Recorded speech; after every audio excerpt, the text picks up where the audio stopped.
Hi friends, welcome back to our channel. ఈరోజు vlog ఏంటి అంటే నేను అర్ధనాగేశ్వర టెంపుల్కి వెళ్ళానండి.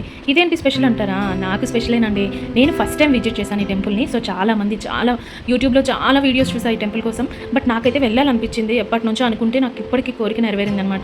సో ఈ టెంపుల్లో మనకి శ్రీచక్రాలు అంటే కిందన చూస్తాము, బట్ మనకి మాత్రం శివయ్యని దర్శనం చేసుకొని వచ్చిన వెంటనే మన తలపైన ఉంటుందన్నమాట శ్రీచక్రం. సో అదే ఈ టెంపుల్కి స్పెషాలిటీ. అండ్ అర్ధనాగేశ్వరు శివయ్య పార్వతి కలిసి ఉండే టెంపుల్స్ ఉంటాయి, లేదా శివయ్య ఒక్కలు మనకి ఏమంటారు ఒక లింగంలో మనకి ఎక్కువ దర్శనం ఇస్తారు. బట్ అర్ధనాగేశ్వరి టెంపుల్ అంటే మీకు చెప్తేనే అర్థమైపోయి ఉంటుంది. మనకి శివయ్య పార్వతమ్మ సగం సగంగా కనిపిస్తారు. సో అది విగ్రహం చూస్తేనే నాకు గూస్ బంప్స్ వస్తాయి.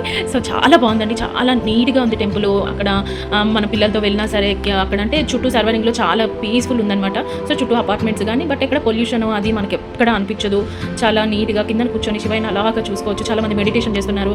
సో చాలా బాగుంది టెంపుల్. సో ఈ టెంపుల్లో మెయిన్ డీటెయిలింగ్ ఏంటంటే అర్ధనాగేశ్వర స్టాచ్యూ అండి. శివయ్య పార్వతి సగం సగం బాడీ ఉండటమే చాలా స్పెషల్ అనమాట ఈ టెంపుల్లో. అండ్ ఇంకొకటి ఏంటంటే పక్కనే మళ్ళీ మనకి శివయ్య పార్వతమ్మ కూర్చొని ఉన్నట్టుగా ఒక విగ్రహాలు అయితే ఉంటాయి. సో అక్కడైతే చాలామంది ఫొటోస్ అవి తీసుకుంటారు. అండ్ ఇక్కడ ఇంకొక అమ్మవారి టెంపుల్ కూడా ఉందండి, అదే పెద్దమ్మ తల్లి టెంపుల్. సో అక్కడంటే మనము ముడుపులు అంటే నేను కొబ్బరికాయ అది ఇస్తున్నారు, అక్కడ అవైలబిలిటీలో ఉంటున్నాయి. సో మనం అదే టెంపుల్కి ఎంట్రన్స్లోనే ఉంటున్నాయి అవి, అక్కడ మనం కొనుక్కోవచ్చు. ఒకటి 100 రూపీస్ ఎంతో ఉంటుంది. సో అక్కడ మనం అది తీసుకొని లోపలికి వెళ్ళి పంతులు గారు అమ్మవారి దగ్గర పాదాల దగ్గర పెట్టి మనకి ఇస్తారనమాట. ఇస్తే అది మనం ముడుపు కట్టచ్చు అమ్మవారికి. సో అది కూడా అక్కడ స్పెషలే. సో నేను అర్హ అయితే శివాయిని దర్శనం చేసుకున్నాక మేమైతే నందిని దండం పెట్టుకున్నాం. అర్హ అయితే గట్టిగానే కోరికలు కోరుతుంది. సో అదైతే మాత్రం మంచిగా దండం పెట్టుకుంటుంది, తనకి శివయ్య అంటే చాలా ఇష్టం. సో అక్కడ ఆపోజిట్లోనే శివయ్యకి ఆపోజిట్లోనే మనం దీపారాధన అది చేయొచ్చు. ఇక్కడైతే నేను చూపించే ప్లేస్లో అయితే హోమాలు అవి కూడా చేస్తారంట. సో చాలా బాగుంది. నెక్స్ట్ కొంచెం ముందుకెళ్తే మనకి గోశాల కూడా కనిపిస్తుందండి. ఇంత పెద్ద అపార్ట్మెంట్స్ ఉన్నాయి, కమ్యూనిటీస్ గేటెడ్ కమ్యూనిటీస్ ఎక్కువ ఉన్నాయి. సో ఈ మధ్యలో ఈ టెంపుల్ ఉండటం అసలు చాలా గ్రేట్. ఎందుకంటే కొంతమంది ఒప్పుకోరు కదండి, క్రౌడ్ కమ్యూనిటీస్ పక్కన పెద్ద పెద్ద టెంపుల్స్ అంటే ఒప్పుకోరు. బట్ శివయ్యదంటే మాత్రం ఎవరు ఒప్పుకోకుండా ఉండరు. బట్ ఈ టెంపుల్ అయితే మాత్రం చాలా బాగుంది.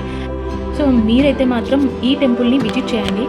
సో నేను అర్హ వాళ్ళ డాడీ వెళ్ళాము. అక్కడ శివయ్య స్టాచ్యూ అంటండి మహాబలిపురంలో తయారు చేశారంట. అది చాలా గ్రేట్ అసలు. అంత బ్లాక్ మార్బుల్ తోటే ఉంటుంది టెంపుల్ అంతా. శ్రీచక్రం మొత్తం శిల్పితో చెక్కినట్టే ఉంటుంది. సో అర్హ అయితే మంచిగా ఎంజాయ్ చేసింది. మీరు కూడా మీ పిల్లల్ని పట్టుకొని వెళ్ళండి. సో చాలా బాగుంది టెంపుల్ అయితే.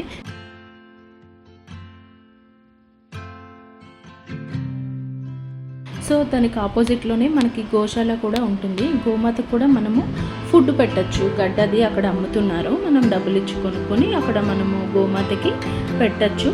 సో ఇంకొకటి ఏంటి అంటే ఇక్కడ శ్రీచక్రం వల్ల మనకి మైండ్ అంతా పీస్ఫుల్ ఉంటుంది. అండ్ తర్వాత ఏంటి అంటే మనం అనుకునేవి త్వరగా నెరవేరడానికి ఎక్కువ ఛాన్సెస్ ఉంటాయంటండి. సో అర్హ అయితే మంచిగా ఎంజాయ్ చేసింది. నేను ఈవినింగ్ తీసుకెళ్ళాను. సో చల్లగా గాలి ఇస్తుంది అక్కడ, అది బాగా ఆడుకుందనమాట.